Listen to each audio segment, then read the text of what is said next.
This video is made for entertainment purpose only, it doesn't mean to hurt any. And don't take it seriously.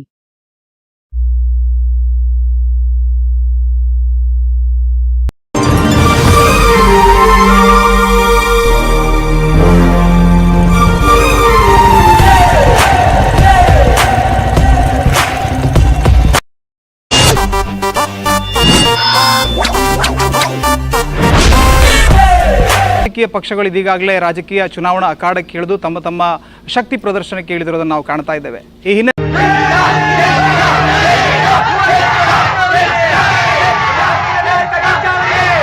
ಹಿನ್ನೆಲೆಯಲ್ಲಿ ಖ್ಯಾತ ಚಿತ್ರನಟರಾಗಿರುವಂಥ ಉಪೇಂದ್ರ ಅವರು different ಆಗಿ ತಾನು ಕೂಡ ಈ ಬಾರಿ ರಾಜಕೀಯಕ್ಕೆ ಇಳಿತೀನಿ ಅನ್ನುವಂಥ ಒಂದು ಹುಮ್ಮಸ್ಸನ್ನು ತೋರಿಸ್ತಾ ಇದ್ದಾರೆ.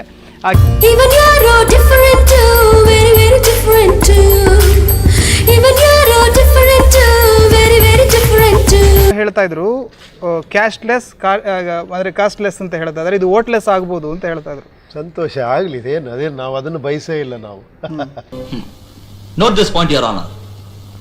ಅಂದರೆ ಕ್ಯಾಸ್ಟೇ ಇಂಪಾರ್ಟೆಂಟ್ ಆದಾಗ ವೋಟ್ಲೆಸ್ ಆದರೂ ನನಗೇನು ಬೇಜಾರಿಲ್ಲ. ಈಗ ಅದೇ ಕರೆಕ್ಟ್ ಅಂದರೆ ಅದರಲ್ಲೇ ಹೋಗಲಿ ಜನ ಅಂತ. ದುಡ್ಡಿಲ್ಲದಿದ್ದರೆ ಚುನಾವಣೆಯಲ್ಲಿ ಸ್ಪರ್ಧಿಸಬಹುದು ಅಂತ ಅನಿಸ್ತಾ ಇದೆ ನಿಮಗೆ ಇವತ್ತಿನ ದಿನದಲ್ಲಿ? ನಾನು ಏನೇ ಕೇಳಿದ್ರು ಏನೇ ನೋಡಿದ್ರು ಏನೇ ಹೇಳಿದ್ರು ಬದಲಾಗುವಂತ ಜನ ಅಲ್ಲ ನೀವು. ಪ್ರತಿ ಸತಿ ಹೇಳ್ತಾ ಇದ್ದೀನಿ, ಭಿಕ್ಷೆ ಬೇಡ್ತಿಲ್ಲ ನಾನು. ನನ್ನ ಒಂದು ಕರ್ತವ್ಯ, ನಾನೊಬ್ಬ ದೇಶದ ಪ್ರಜೆಯಾಗಿ ನನ್ನ ಕರ್ತವ್ಯ ನಾನು ಮಾಡ್ತಾ ಇದ್ದೀನಿ.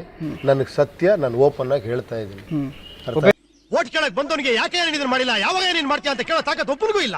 ನಾನು ನಿಮ್ಮ ಹತ್ರ ಫಂಡ್ ಕೇಳ್ತಾ ಇಲ್ಲ, ಅದಕ್ಕೆ ನಾನು ಹೇಳ್ತೀನಿ, ನಾನು ಭಿಕ್ಷೆ ಬೇಡಿ ರಾಜಕಾರಣ ಮಾಡ್ತಿಲ್ಲ. ನಾನು ಮಾಡ್ತೀನಿ, ನಾನು ಪ್ರಜೆಯಾಗಿ ನನ್ನ ಕರ್ತವ್ಯ ನಾನು ಮಾಡ್ತಾ ಇದ್ದೀನಿ. ನೀವು ಒಬ್ರು ಕತ್ತಲ್ಲಿ ಇದ್ದು ಅಭ್ಯಾಸ ಆಗೋಗ್ಬಿಟ್ಟಿದೆ ನಿಮ್ಗೆ. ಬೆಳಕಿಗೆ ಬಂದ್ರೆ ಕಣ್ಚುಚ್ಚುತ್ತೆ, ಅದಕ್ಕೆ ಕತ್ತಲೆ ಬಿದ್ದಿರ್ತೀರಾ, ಕತ್ತಲೆ ಕೊಳತು ಕತ್ತಲೆ ಸಾಯ್ತೀರಾ. ನನಗೆ ಮಾಡಬಹುದು ನಿಮ್ಮ ಹಿಂಬಾಲಕರಲ್ಲಿ ಬೇಡ, ನಾನೊಬ್ಬ ನನಗೆ ಬಹಳ ಇಂಪಾರ್ಟೆಂಟ್. ಫಸ್ಟ್ ಪ್ರತಿಯೊಬ್ಬನು ಈ ದೇಶದಲ್ಲಿ ಅದು ತಿಳ್ಕೊಬೇಕು.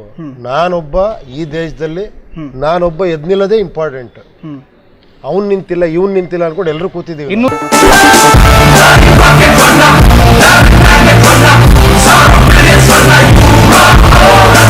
ನಾನು ದಿನಕ್ಕೆ 3,000 ಒಂದು ತಿಂಗಳಿಗೆ 3,000 ದುಡಿಯೋನು. ನನಗೆ ಈಗ ಉಪೇಂದ್ರ ಅವರ ಪಕ್ಷದಲ್ಲಿ ಕೆಲಸ ಮಾಡಬೇಕು, ನನಗೆ ಯಾರು ದುಡ್ಡು ಕೊಡ್ತಾರೆ? ಇಲ್ಲ ಬೇಡ, ಬರಬೇಡಿ ನೀವು.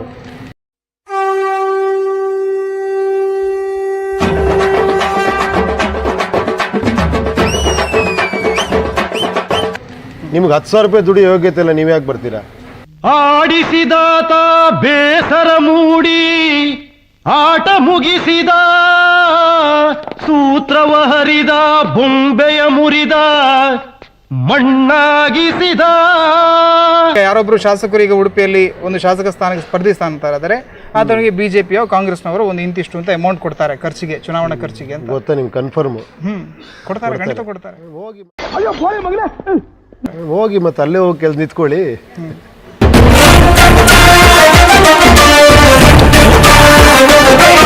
ನಾನು ಮಾಡ್ತಾ ಇದ್ದೀನಿ. ರಾಜಕೀಯ ವಲಯದಲ್ಲೂ ಚರ್ಚೆ ಆಗ್ತದೆ, ಉಪೇಂದ್ರ ಅವರ ಚಿತ್ರಗಳೆಷ್ಟು ಕನ್ಫ್ಯೂಷನ್ ಇದೆಯೋ ಅವರ ರಾಜಕೀಯ ಚಿಂತನೆಗಳು ಕೂಡ ಅಷ್ಟೇ ಕನ್ಫ್ಯೂಷನ್ ಇದೆ. ನಾನು ಯಾವತ್ತೂ ಕನ್ವಿನ್ಸ್ ಮಾಡೋಕ್ಕೆ ಪಿಕ್ಚರ್ ಮಾಡೋದು.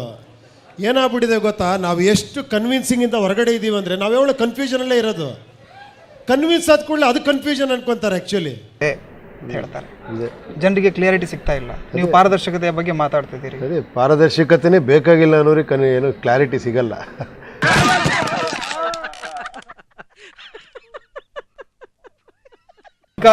ಸ್ಥಿತಿ ನೀವ್ ಹೆಂಗ್ ಡಿಸೈಡ್ ಮಾಡ್ತೀರಾ ಏನಾಗಿದೆ ಅಂತ? ಅಧಿಕಾರದಲ್ಲಿ ಹೋಗಿ ಡೆಲ್ಲಿ ನೋಡಿದೀರಾ ಏನಾಗಿದೆ ಅಂತ?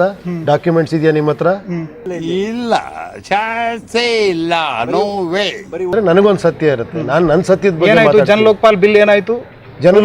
ಜನ Lokpal bill first of all ಹೇಳಿ, ಜನ ಲೋಕಪಾಲ್ ಬಿಲ್ ಬಂದ್ರೆ ನಿಮ್ಗೆ ಒಂದು ಲೋಕಪಾಲ್ ಅಂತ ಒಂದು 10 ಜನ ಅಲ್ಲಿ ಬಂದು ಕೂತ್ಕೊಂಡ್ರೆ ಕರಪ್ಷನ್ ನಿಂತೋಗ್ಬಿಡುತ್ತಾ? ಸ್ವಾರ್ಥಕ್ಕೋಸ್ಕರ ನಿಮ್ ವೋಟ್ಗಳನ್ನು ಮಾರ್ಕೊಂಡ್ಬಿಟ್ಟಿದ್ದೀರಾ. ಜಾತಿಗೋಸ್ಕರ, ಧರ್ಮಕ್ಕೋಸ್ಕರ, ಭಾಷೆಗೋಸ್ಕರ, ಸೀರೆ ಚಡ್ಡಿ ಸಾರಾಯಿ ಕಿತ್ತೋಗಿರೋ ನೋಟ್ಗೋಸ್ಕರ ವೋಟನ್ನು ಮಾರ್ಕೊಂಡ್ಬಿಟ್ಟಿದ್ದೀರಾ ನೀವು. ನಾನು ಬರ್ತೀನಿ ನಿಮ್ಮ ಜೊತೆ. ನಾನು ಏನ್ ಮಾಡ್ಬೇಕೀಗ? ನಿಮ್ಗೆ ಏನ್ ಮಾಡ್ಬೇಕು ಅಂದ್ರೆ ಗೊತ್ತಿಲ್ಲದೆ ಯಾಕೆ ಬರ್ತೀರಾ ನನ್ನ ಜೊತೆಲಿ?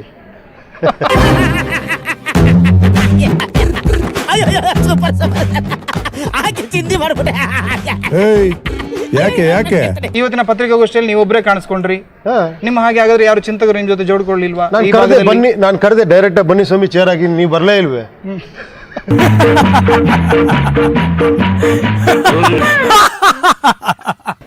ಚಿರಂಜೀವಿ ಅವರು ಹೇಳಿದರು ಅವರಿಗೆ ಬಹಳ ದೊಡ್ಡ ದೊಡ್ಡ ರ್ಯಾಲಿಗಳೇ ನಡೆಯಿತು. ಆದರೆ 294 ಕಾನ್ಸ್ಟಿಟ್ಯೂನ್ಸಿಯಲ್ಲಿ ಅವರು ಒಂದು 18 ಗೆಲ್ಲಬಹುದಾದ ಗೆದ್ರು ಅವರು. ಕಡೆಗೆ ಹೋಗಿ ಅವರು ಕಾಂಗ್ರೆಸ್ನೊಂದಿಗೆ ಮರ್ಜ್ ಆದ್ರು. ಉಪೇಂದ್ರ ಅವರ ಕತೆ ಕೂಡ ಅಷ್ಟೇ ಆಗ್ಬೋದಾ? ಅವ್ರಿಗೆ ನನ್ನ ಯಾಕೆ ಕಂಪೇರ್, ನಾನು ಚಿರಂಜೀವಿನ, ನನ್ನ ಹೆಸರು ಉಪೇಂದ್ರ, ನನ್ನ ವೇಷಭೂಷಣಗಳು ಬೇರೆ ಇದ್ದಾವೆ. ದಯವಿಟ್ಟು ಈ ಸತ್ಯ ಅರ್ಥ ಆಗ್ಬೇಕು ನಿಮಗೆ.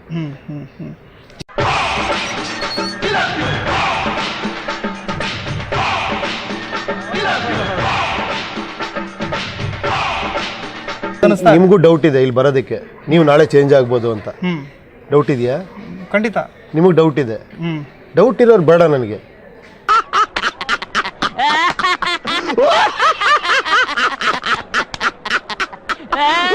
ನಾನು ಪತ್ರಕರ್ತ ಆಗಿ ಕೂತಿದ್ದೀನಿ, ಪ್ರಜೆ ಆಗಿ ಕೂತಿಲ್ಲ ಇಲ್ಲಿ. ನೀವು ನಿಂದು ಒಂದು ಜನ್ಮ ಅಲ್ವಾ, ಪತ್ರಕರ್ತರು ಪ್ರಜೆ ಅಲ್ವಾ? ಪ್ರಜೆಗಳು, ಆದ್ರೆ ನನ್ನ ಒಂದು ಆಯಾಮ ಇದೆ, ನನ್ನ ಚೌಕಟ್ಟಿದೆ, ಆನಂತರ ನಾನು ಪ್ರಜೆ. ಆದ್ರೆ ನಾನು ಇಲ್ಲಿ ಕುಳಿತಿರೋದು ಪತ್ರಕರ್ತನಾಗಿ. ಒಬ್ಬ ಪತ್ರಕರ್ತ ನಿಜವಾದ ಪ್ರಜೆ ಆಗ್ಬಿಟ್ರೆ ನಿಜವಾದ ಪತ್ರಕರ್ತ ಆಗ್ಬಿಡ್ತಾನ ನಾವು. ಉಪ್ಪಿಗಿಂತ ರುಚಿ ಬೇರೆ ಇಲ್ಲ, ಒಪ್ಪಿಕೊಂಡೋರು ದಡ್ಡರಲ್ಲ. ನನ್ನ ಕೈಲಿದೆ, ಇದನ್ನ ಓದಬೇಡಿ ಅಂತ. ಇದನ್ನ ಓದಬೇಡಿ ಅಂದ್ರೆ ಜನ ಓದ್ತಾರೆ ಅಂತ ನಿಮ್ಗೆ ಗೊತ್ತಿದೆ. ನೀವು ಇಟ್ಕೊಂಡ್ರದೇ ಅದು ಸಾಕ್ಷಿ.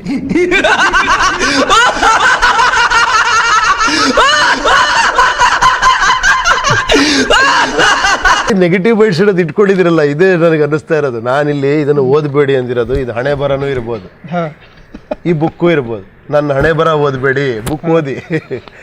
ಓಹೋ, ಅದಕ್ಕೆ ಹಣೆ ಮೇಲೆ ಹಾಕಿದ್ದಾರೆ.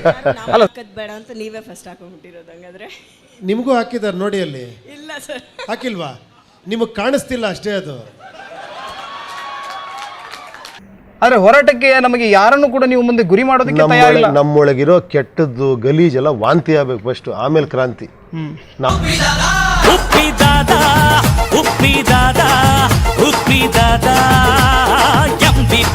ಹೇಳೋದು ನಮ್ದಲ್ಲ, ನಿಮ್ಮ ಮನೆ ಮುಂದೆ ಮುನ್ಸಿಪಾಲಿಟಿ ಅವ್ರು ನೋಡ್ಕೋಬೇಕು ಅದನ್ನ. ಇದೇ ದೊಡ್ಡ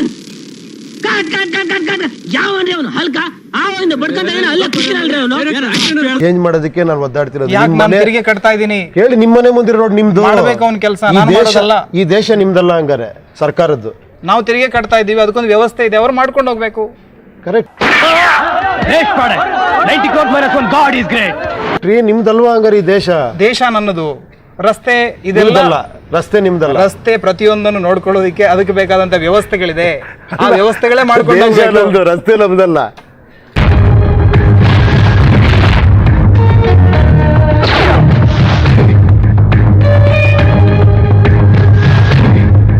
ಬಗ್ಗೆ ತಾವು ಹೇಳ್ತಾ ಇದ್ದೀರಿ, ಜಾತಿ ಕರೆಕ್ಟ್ ಅಂತೀರಾ? ಜಾತಿಗಳ ಬಗ್ಗೆ ನೀವು ಹೇಳುವಾಗ ಈಗ ಇರುವಂತಹ ಸರ್ಕಾರಗಳು ಯಾವ ರೀತಿಯಲ್ಲಿ ಜಾತಿಗೊಂದು ಹಬ್ಬ ಅಥವಾ ಒಂದು ರೀತಿಯಲ್ಲಿ ಅವರ ಜನ್ಮ ದಿನಾಚರಣೆಗಳು ಇದೆಲ್ಲ ಮಾಡ್ತಾ ಇದ್ದಾವೆ, ಇದೆಲ್ಲ ಸರಿ ಇಲ್ಲ ಅಂತ ಹೇಳ್ತಿರ್ತಾರೆ. ಚಡ್ಡಿ, ಸೀರೆ, ದುಡ್ಡು, ಸಾರಾಯಿಗೋಸ್ಕರ ಓಟ್ ಹಾಕುವಂತ ಪಾಪಿಗಳು ದೇಶದಲ್ಲಿ ಇರೋವರೆಗೂ ಇಂಥ ಪಾಪಿಗಳ ಎಲೆಕ್ಷನ್ ಗೆಲ್ಲೋದು ಸರಿ ಇದೆ ಅಂತ ನೀವು ಹೇಳ್ತೀರಾ? ಸರಿ ಇಲ್ಲ ಅಂತ ನೀವು ಹೇಳ್ತಾ ಇಲ್ಲ. ನೀವು ಸರಿ ಇದೆ ಅಂತಿದ್ದೀರಾ, ನಾನು ಸರಿ ಇಲ್ಲ ಅಂತ ನಾನು ಹೇಳ್ತೀನಿ. ನಾನು ಸರಿ ಇಲ್ಲ ಅಂತ ಹೇಳಿದ್ದು. ಇಷ್ಟೊತ್ತರ ಪ್ರೆಸ್ ಮೀಟ್ ಅಲ್ಲಿ ಹೇಳಿದ್ದೇನು ನಾನು ಹಂಗಾರೆ? ಜಾತಿಗಳು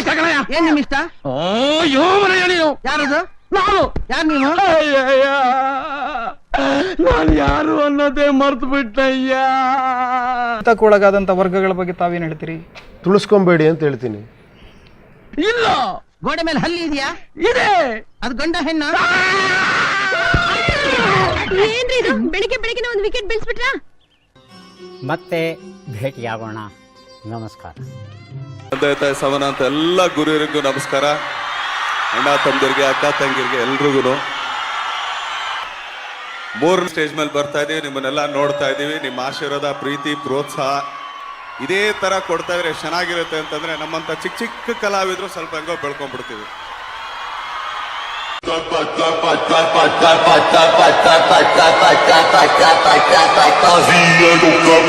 Thank you.